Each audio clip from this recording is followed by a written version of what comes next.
Hey, We're back. we're back. We're back. Episode number 14 of the new Cranky Workshop. I am Lee from Busted Knuckle Woodworks, and that is... I am Jered from Inland Wooden Resin. Yeah, however this works out. Cameras confuse me. Over there. Yeah, we got a great show. We got a great show today. So let's see. Let me check my notes. What are we talking about today? Let's see. So we started a Patreon. We're going to talk about that. We're giving away another $100 gift card from Katz-Moses Tools. We'll talk about that. Money. Yep. We're going to talk about... I see you have your anti-Woodfluencer shirt on. We're going to talk about Woodfluencers. Yeah. This was not planned, by the way. This just happened. It wasn't planned. Oh, okay, I see. Right. You didn't even know we were going to talk about that tonight. No, I didn't even look at the agenda. Come on. We're just making this shit up. Agenda? Mm-hmm. Do we have an agenda? Wow. If I had known that was a thing. Yeah, we're gonna talk about. We're gonna throw out a couple of awesome video recommendations. Mm-hmm. We're going to talk about what's making us cranky right now. I've got a pretty good one. I think that makes not just me, but a lot of other people cranky. And you have promised to drop a big bombshell about what's making you cranky right now, and I don't even know what it is. So stay tuned for that, because I think Jered might have some news, maybe? We shall see. We shall see. Yeah, so how's the weather up there in Spokane? We are sitting pretty at like the low 80s. That's like hot. That's nice. I know, that's like hot for us, but that's nice. It's like mid 80s. Perfect weather. So, you know, so I'm here in Austin, and it is the middle of June. Well, it's nearly the end of June. And we're sitting under a heat dome. So ask me how the weather is here. Knowing the answer, but it's Texas. How's the weather, Lee? It is, believe it or not, a balmy 72. Oof. That's nicer than my. No, wait 80. a second. It actually, it actually was 97 today. But here in the shop, it is. Oh, look at that! It is a lovely, lovely 72 in here. Living that mini split life right there. Ooh. That's right. living La Vida Loca with the climate controls. Yeah, so nice. You have a Mr. Cool video coming out on Busted Knuckle Woodworks 4th of July weekend. And at least that's when I promised the sponsor it would be up. So we'll see. We'll see. But be looking for that if you're interested in how to install, or how not to install. Ooh, there's a good teaser. Ooh. There you go. All the things you need to know. So listen, last episode, we, of course, had our wives on the show. It's the first time we've ever had any other faces on the show besides this. It really classed up the joint like 1,000%. Yeah. And we played the newlywed game. We played the woodworking newlywed game. So we had some comments about that. David Corliss. In the next new Cranky Workshop, Lee and Jered show off the dog houses they built for each other. I thought we did okay. We weren't that obnoxious. I slept in. I slept in the bed that night. I didn't get kicked out. Right, exactly. That's how you know. That's how you know you had a good day. If you get to sleep in your own bed, that's about that's the best you can ask for. Yeah. In fact, Barry from Blue Turtle Studios, amazing how well behaved you two were. See, that's what I thought too. Yeah, I think our wives I like elevated Barry. They elevated our persona. We had to rise to the occasion, if you will. Correct. We hardly were able to drop any swears. Mm-hmm. We'll fix that later. We will. Yeah. We're going to make up for it today. Mm-hmm. And let's see. One more. Corey Shockey. I encourage everyone to join the Patreon so these nice ladies can get a decent night out. Come on, fellas. Step it up. I know. So one of the questions, you'll have to go back and watch it, everybody. One of the questions was, when was the last time you took your wife out for a meal that cost over $100? And Jered apparently never has, but he did take out his wife out for a meal that cost $75, and it was to good old KFC. God, it still pisses First of me all, off. I still don't understand how you spend it. I don't understand how you spend $75 at KFC. It must be impossible. I mean, I don't eat that kind of stuff. But I mean, I haven't been to KFC probably since I was a kid. I was trying to like circle back to my 20s when I just lived in the drive-through and I had a menu dialed in, and I dropped the ball. That's all it is. I had no idea. You're out of drive-through practice, right? Yeah, I'm out of practice. So am I. I honestly, I think I cannot remember the last time I went through a drive-through.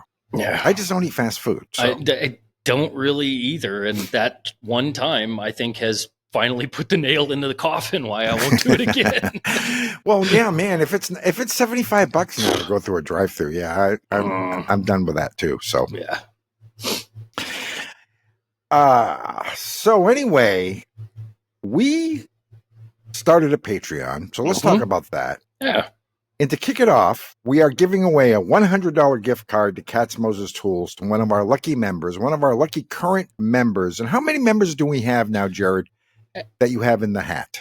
Right before we are recording, I counted, I wrote them all down. We had 17 members. 17. Mm-hmm. So one of these 17 people, and they're all in the free tier because we treat our free tier patrons as well as we treat our paid tier patrons, of which we have 0. But but we are going to give away right now, we're going to give away a $100 Katz-Moses gift card to one of these 17 lucky people who joined our Patreon.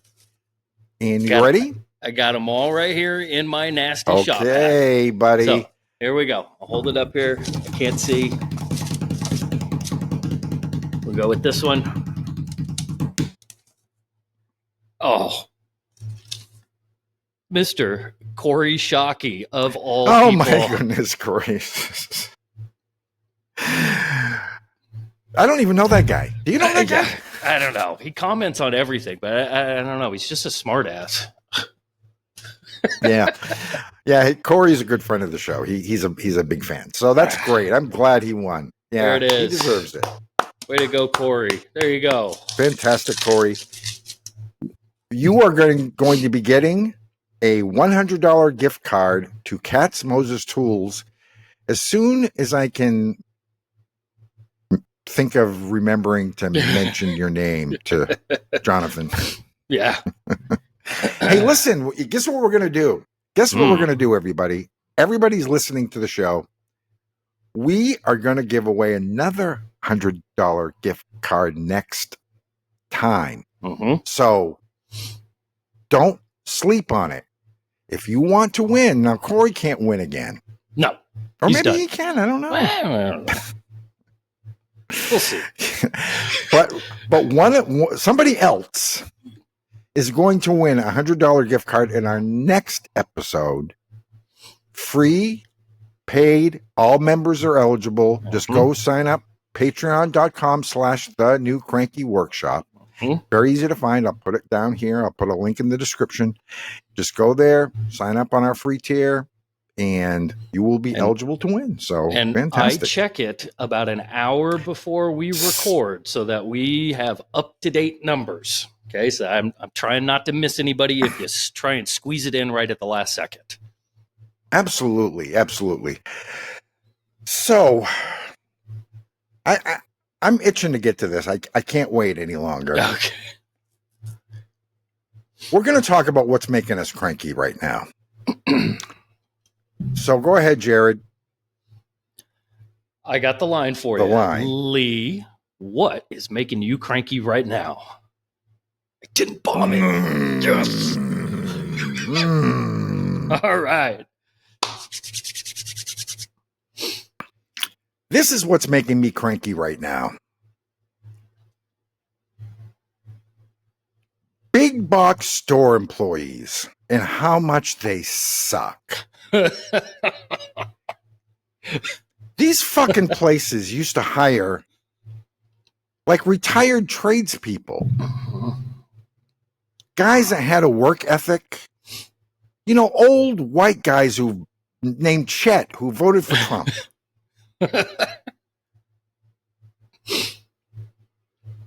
Now, apparently, they don't pay enough to hire those guys or something.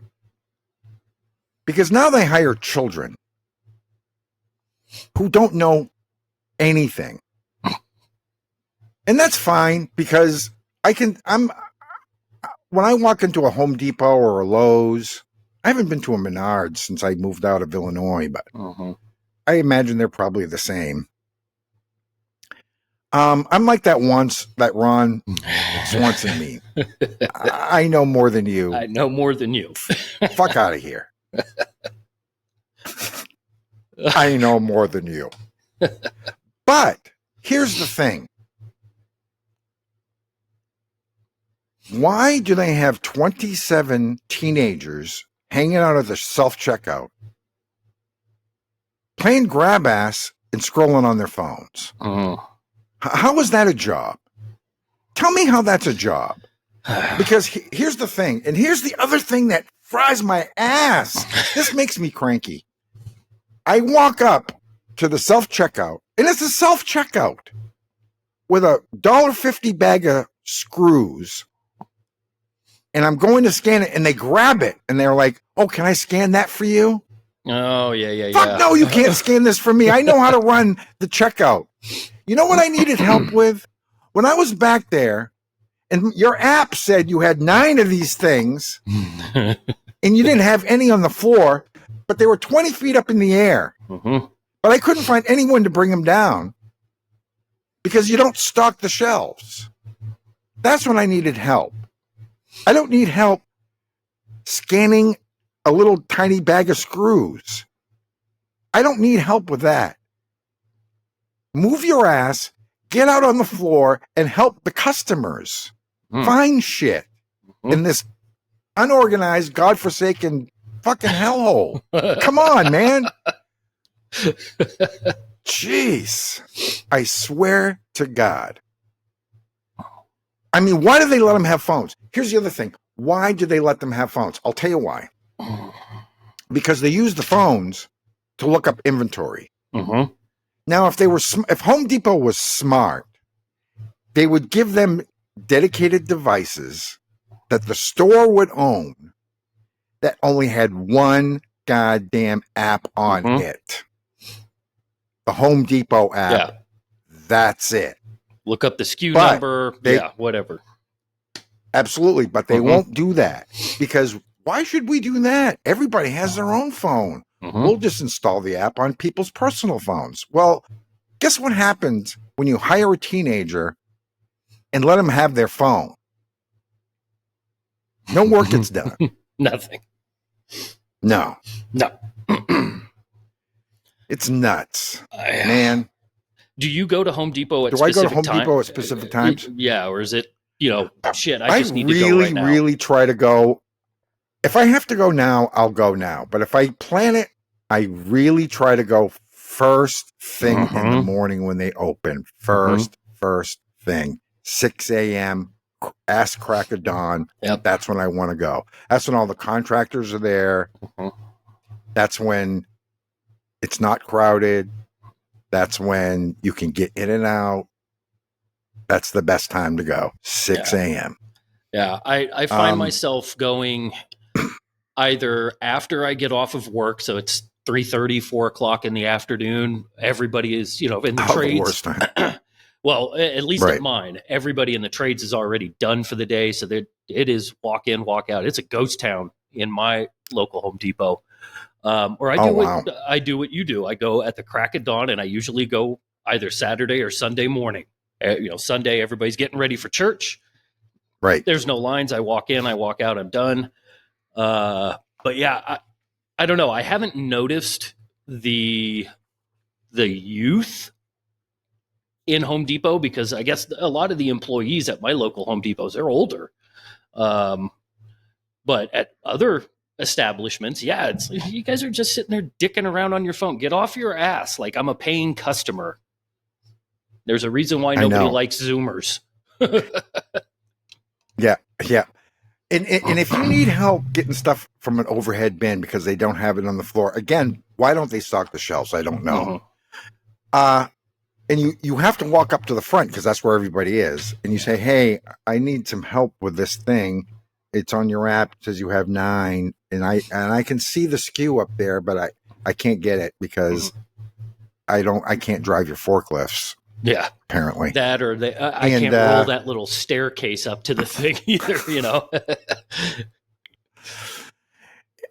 The attitude, man, is like, I'm surprised they don't like pop an orbital bone from rolling their eyes so hard. Okay, all right. Okay, get off my ass and do my job. Yeah. Oh, hey, God. As a teacher who deals with those kids every fucking day, yeah, I know exactly what you're talking about. Like, God, you just want to walk by and smack the shit out of their, like, right off the back of their head, like they did in CSI. Just smack a kid. Oh, Jesus. I'm old enough to remember when teachers did smack kids. I think you'd probably be arrested for some of the stuff teachers did back in the day. I had a shop teacher. His name was Mr. Tracy. And this was in public junior high. And not only would he smack kids, he would swear. Do I have to shove a crooked stick up your goddamn ass and make you move? Yeah, I can't imagine. I swear. I swear all the time. I got a foul mouth. I need to stop. Yeah. Oh. Yeah, I remember, man. I remember in college. I'm old enough to remember in college when professors used to smoke in class. That's how old I am. Yeah. Light one up. Well, today we're going to talk about the Civil War. Fun. Smoke them if you got them, kids. Go ahead. Smoke them if you got them. Oh, no, the kids weren't allowed to smoke, but the teachers did. That's hypocrisy. Yeah, that is. I agree. So anyway, are you ready for the line? I think I am. Here we go. Jered, what is making you cranky right now? All right. So, boys and girls, this isn't just making me cranky right now. This has been making me cranky for months on end. And it deals with the number 5,400. So, if you're unaware, my YouTube channel has 5,500 subscribers, of which 5,400 of them are fucking useless. They do nothing. They do not contribute. They don't view. They don't comment. I post on the community tabs. They are absent. They're pointless. Pointless metrics in an analytical world. But the 100 of you that I know are frequent to the channel, constantly commenting, sending me messages, things like that, I am tremendously grateful for. But those 5,400 people have caused a couple of other issues in my life, which has led me to a decision. So the decision I've come to is that I am quitting YouTube as inland wooden resin. I am quitting. I am done. So whoa. yes, decision has been made. It is final. Now, if I can explain, let me tease this out. Wait a second. Wait, stop. You got to give me a second to process that. Fair enough. Quitting. Mm-hmm. I'm going to tell you my first reaction. I'm jealous. So okay, let me continue. You must be relieved, right? There is a great sense of like that I can exhale kind of thing.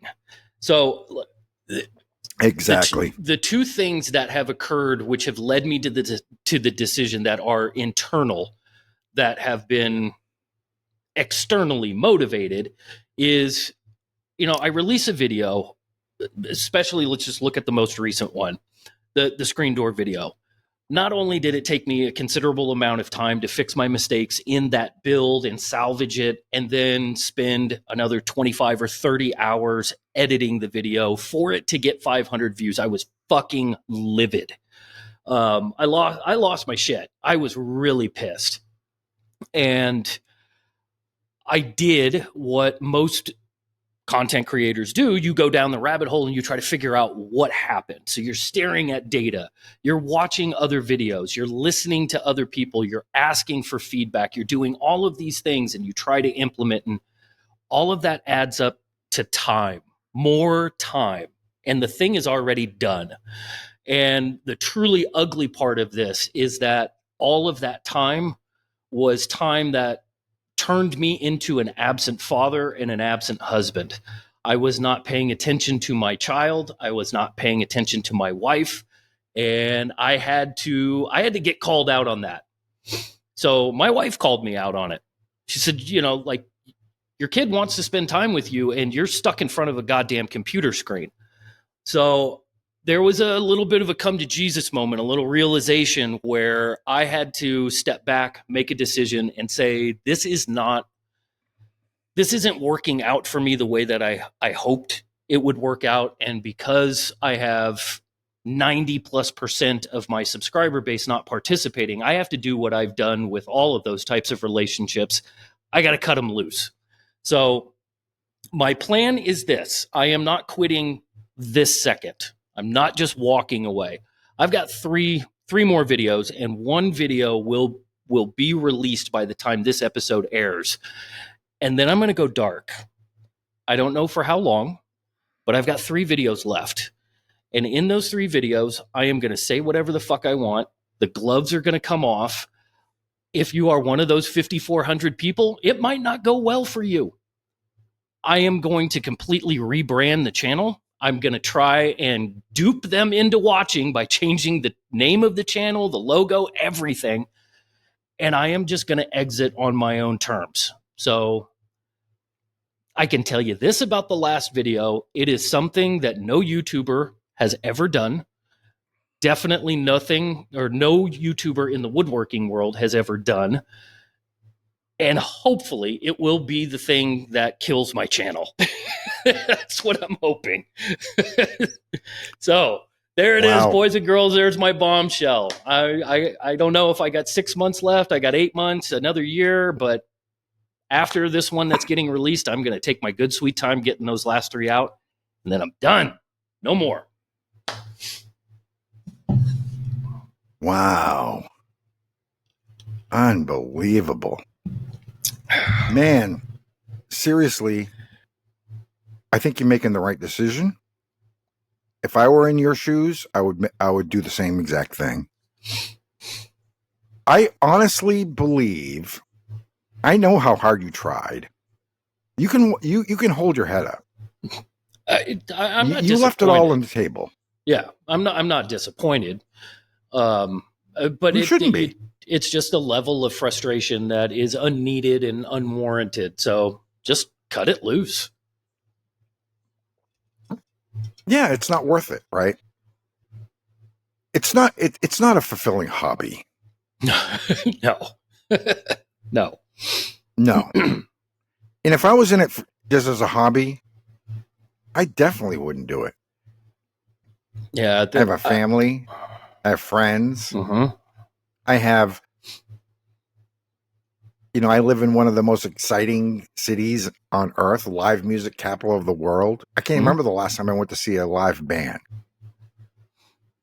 And there's 500 of them playing right down the street. Yeah. I honestly think that if you're on YouTube, you have to go all in or go home. Yep.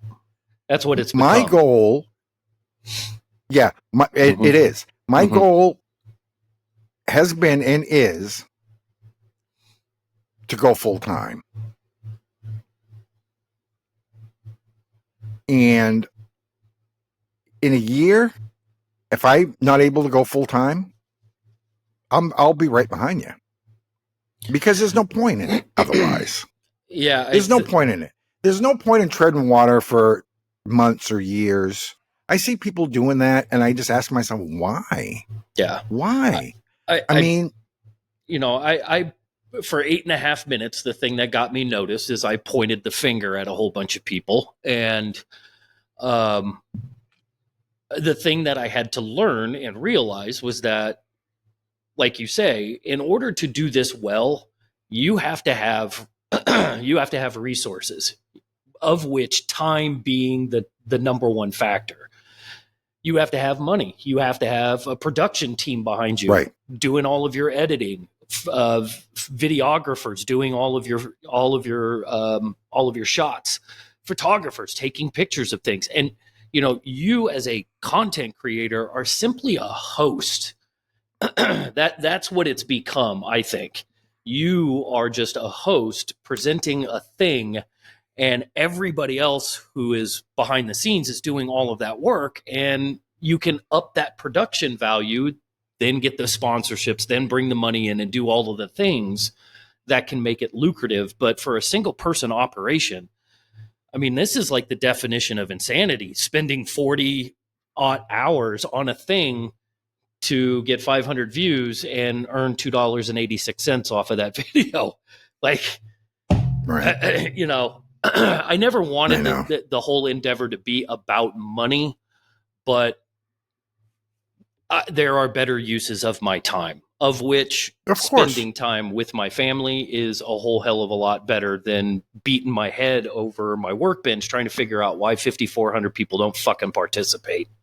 So yeah, there it is, boys and girls. Can I ask you a question, man? Yeah. I'm curious about this. I mean, if you don't mind continuing to talk about it, go for it. Do you think the fact that you had like kind of a taste of early success, do you think that was kind of deceiving in a way? Because I know you got 100,000 views on a video where you just basically, I think it was like New Year's Day. You like walked into your, yep. you walked into your shop and blabbed into your camera for 8.5 minutes and didn't edit a thing.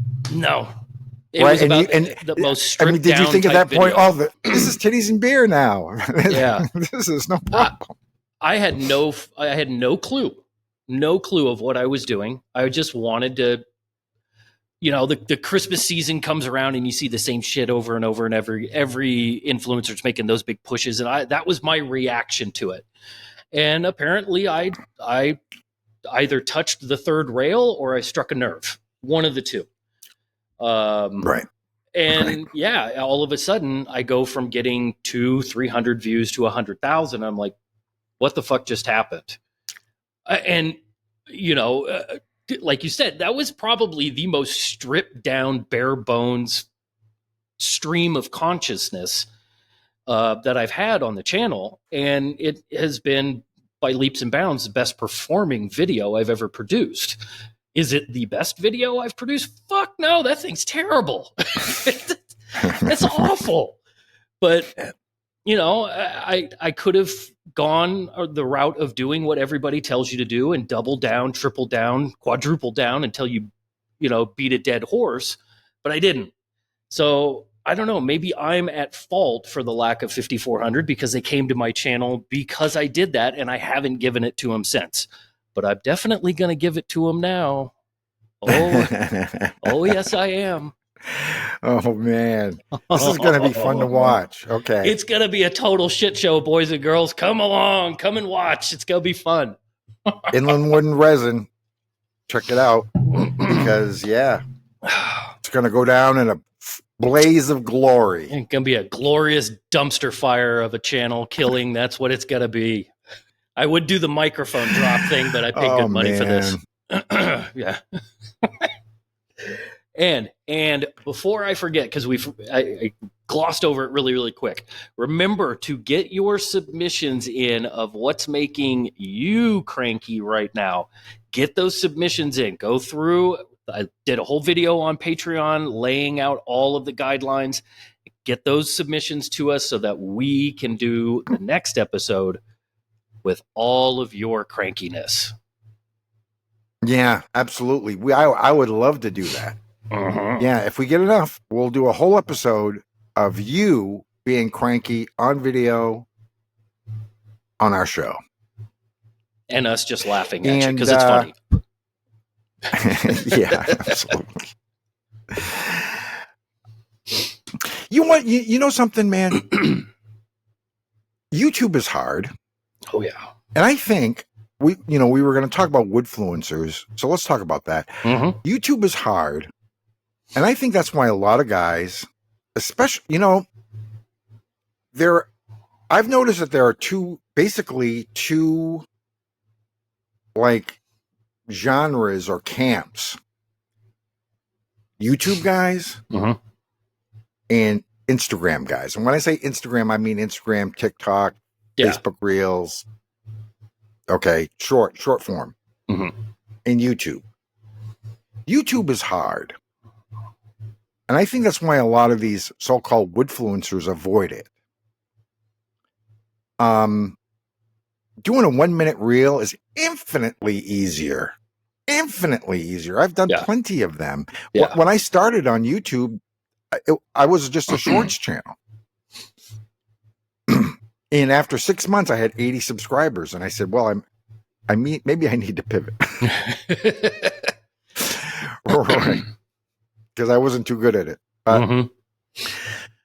Some people are quite good at it, and so you have the Gram guys and you have the Tube guys. Another big difference, and a lot of you Gram guys are going to be so fucking pissed, but it's true. This is true. You can buy followers on Instagram. And you guys do it. You fucking know you do it. And then you know how I know? I'll tell you why. Because you have 27,000 followers and your reels are getting 200 views. Yeah. That's why. And everybody knows. You're not fooling anyone. Maybe a few sponsors. Maybe you're fooling a couple of them. Because they're stupid. And a lot of sponsors are really dumb. I mean, really dumb. And they go for, this person has a lot of followers, or this YouTuber has a lot of subscribers. Yeah. And they throw them a big deal and throw them all kinds of money, and they get no response because they're not getting views. Buying YouTube subscribers is a lot harder. And YouTube doesn't put up with it. Instagram doesn't give a fuck. No. They don't care. No. They don't care. Yeah, so there's God knows how many of those videos out there where, I started a second channel and bought 1,000 views to see what it would do for my sub, and YouTube cracks down on that super hard. I mean, I have gotten notifications that video has received bot views and your sub count drops like 100 or 150. It's not like 1 or 2. Like, the fuck did I do to lose 100 subs? And you get those dude, emails. I lost 250 overnight once. I was like livid. I was like, what? Yeah. But yeah, it happens. Even the new Cranky workshop, remember we lost about 170 over like a week at one point. Yeah. So weird. But but anyway, so what do you think? I mean, what do you think about this Instagram versus YouTube whole thing? Well, I think you also have a little more personal experience with it, and that you went to Workbench Con and you got to interact with these people on a firsthand, face-to-face kind of basis. My relationship with Instagram started 8-9 years ago, before it was bought out by Facebook. And I loved Instagram. Right. It was great. It was low, kind of low barrier of entry. All I had to do was just take a photo of something, do the old hashtag. Right. It was photos. It was pictures. I know that was so much better when it was photos. So easy. And because it was kind of the niche or boutique app at the time, you had a large transition of people moving over to it from Facebook. And I never would do like hashtag woodworking, hashtag handmade. I would never do that shit. I would do hashtag San Ramon or hashtag Atherton, these swanky towns in the Bay Area, so that those people would see and they would comment and inquire about me doing work for them. And it actually worked. And then as soon as Facebook purchased Instagram and they went to stories and they went to IGTV before Reels, and it became videography as opposed to photography, I was like, I'm fucking dead in the water. This was long before I decided that I was going to do anything with YouTube, but yeah, it became that influencer culture. You were not just Woodfluencers. It was just, oh, here's a talking head who's like the Kardashians talking about this new lip gloss and everybody has to rush out and buy it, or, whatever the fuck it was. And here I am, just this humble garage woodworker going, I don't know how I can compete with this. Eventually my account was completely shut down and I got away from Instagram. But when I came back to Instagram, it had completely changed. Photos are dead. They mean nothing. Dead. And if you're not, jumping around, dancing like a jackass with some pop song in the background, like off a new Taylor Swift album or some shit like that, nobody's going to pay attention to you. I know. I do not go to Instagram whatsoever for any kind of woodworking related content. I follow almost nobody. No.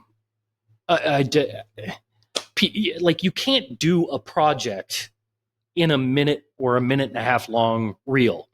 It's just the quick edits and you show a couple of steps. You don't learn anything.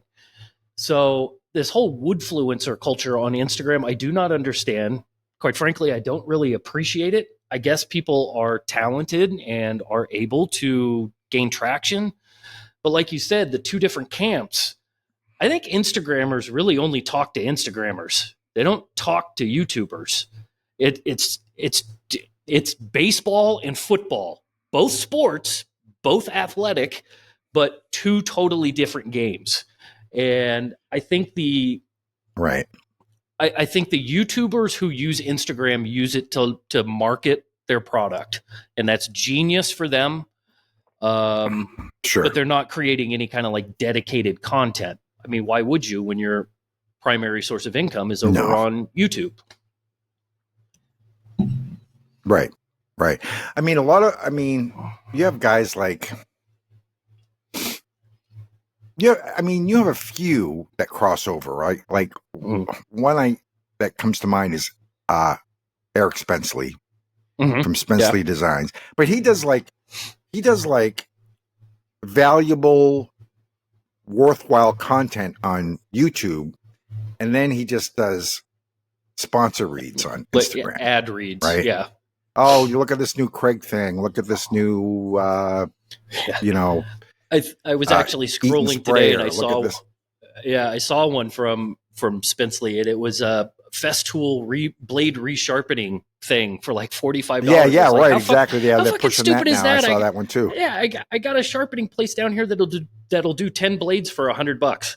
Why the fuck would I want Festool to do that?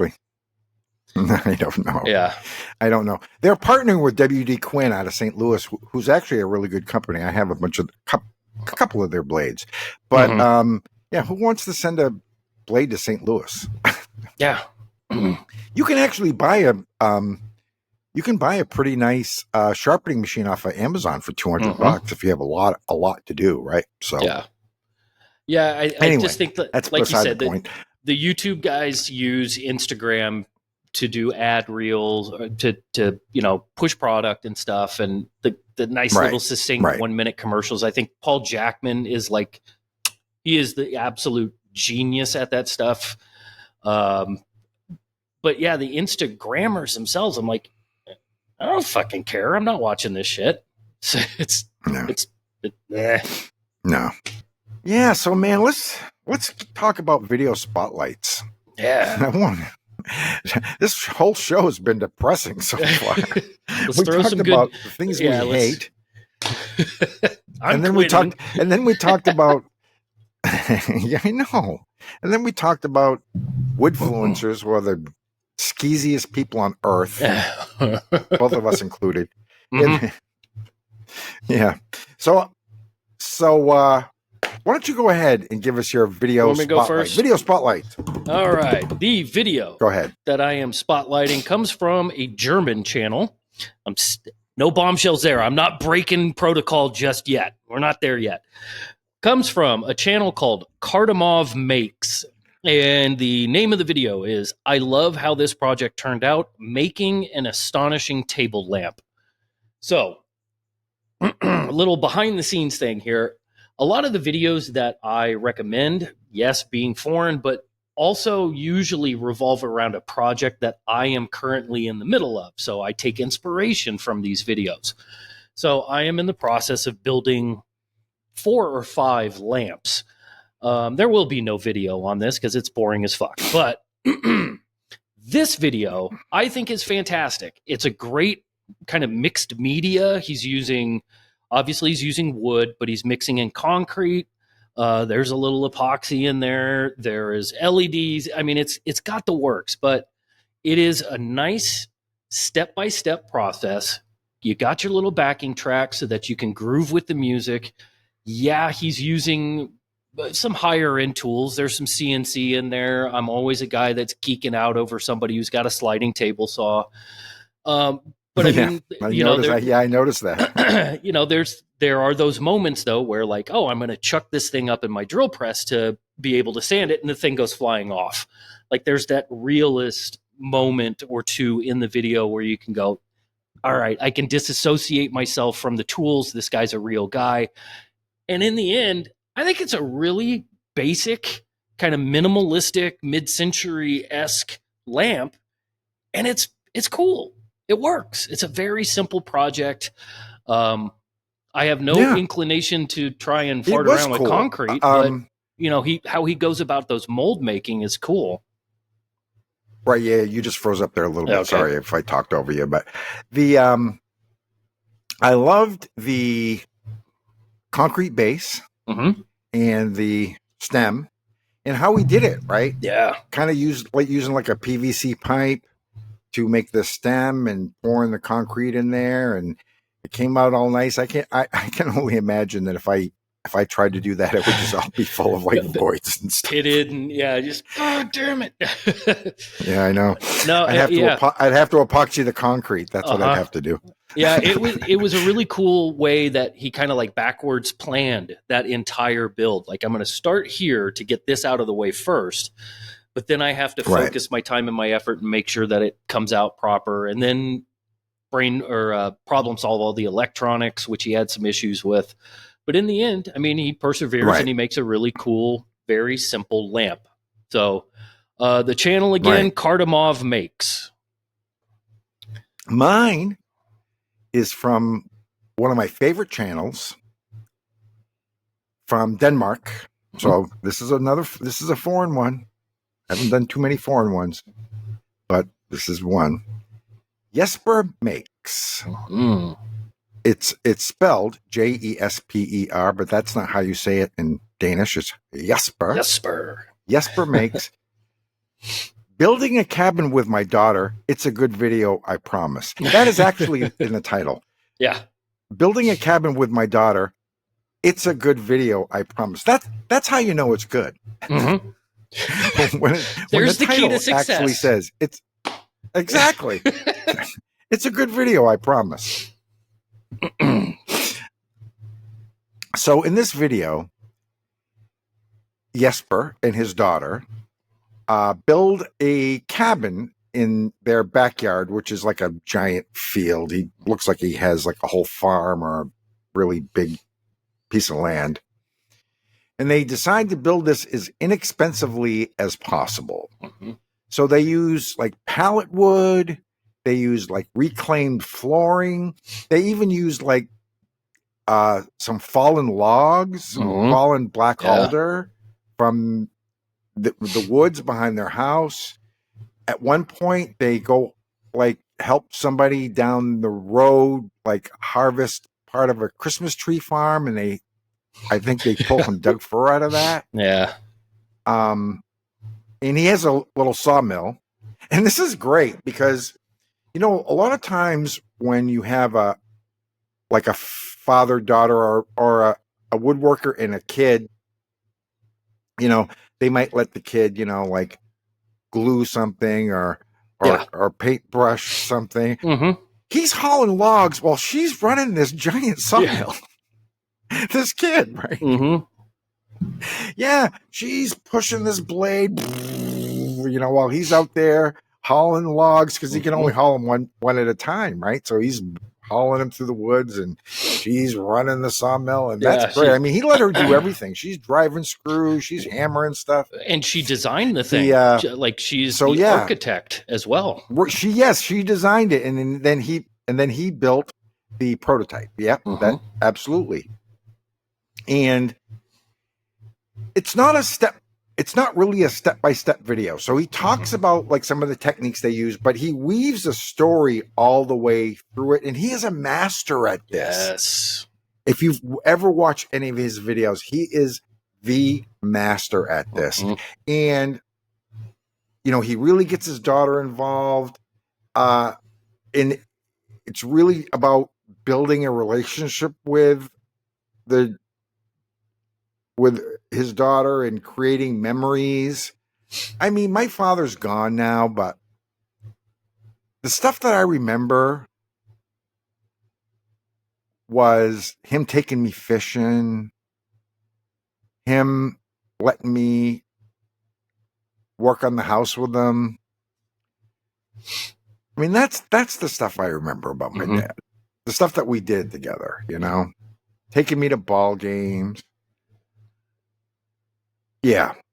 So she will remember that long after he's gone. And hopefully it'll be something that she continues for the rest of her life and passes on to her kids. Because we need that. So it's great. When you put the link to this video in there, and my initial reaction was, holy shit, this is a 45-minute marathon. You know, it is.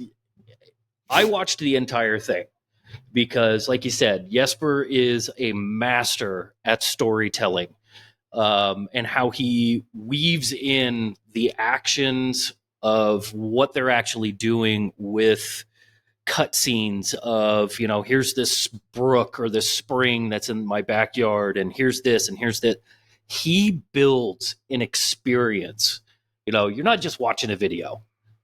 We talk about cinematic. I wouldn't consider his videos to be cinematic, but they are definitely episodic, if that's the correct usage of the word.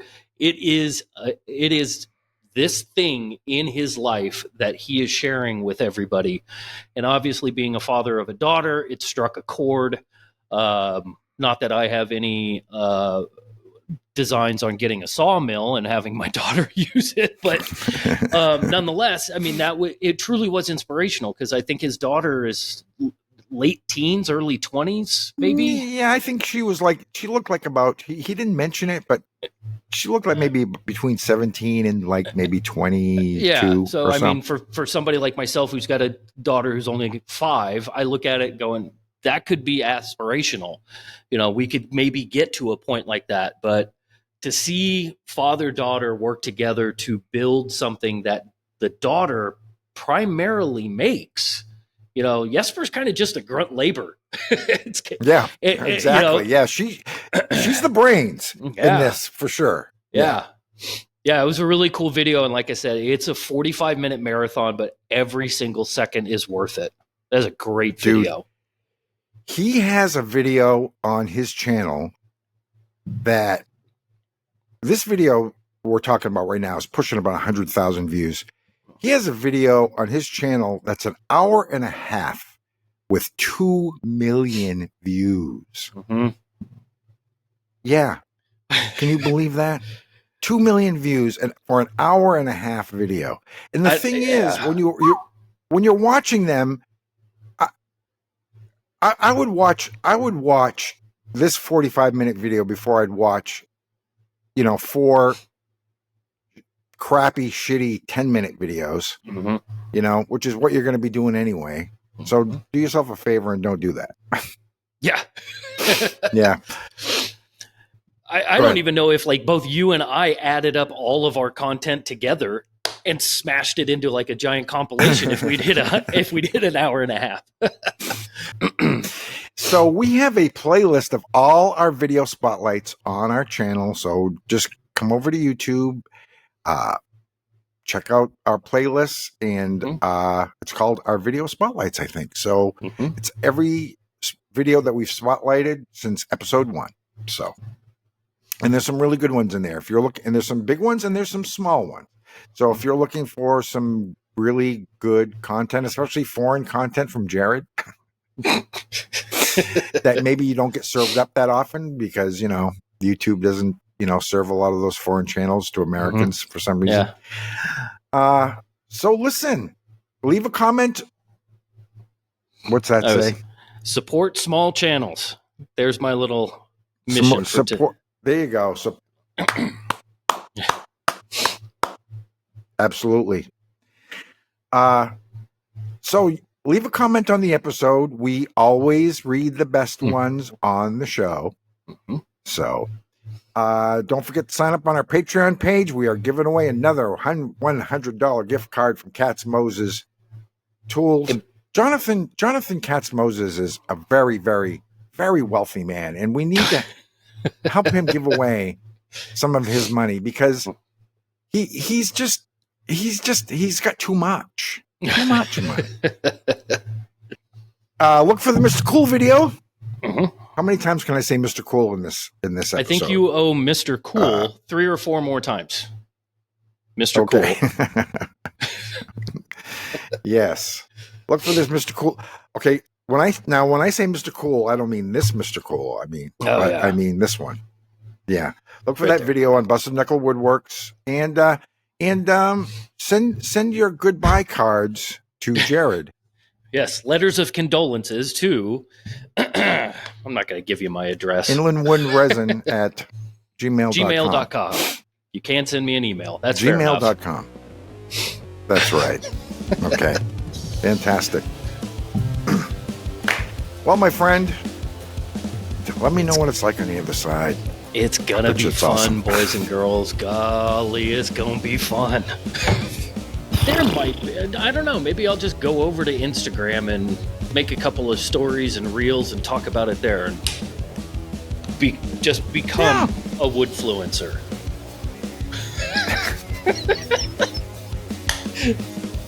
Hey. Oh, thanks for listening, everybody. Adios. Adios. Adios, amigos.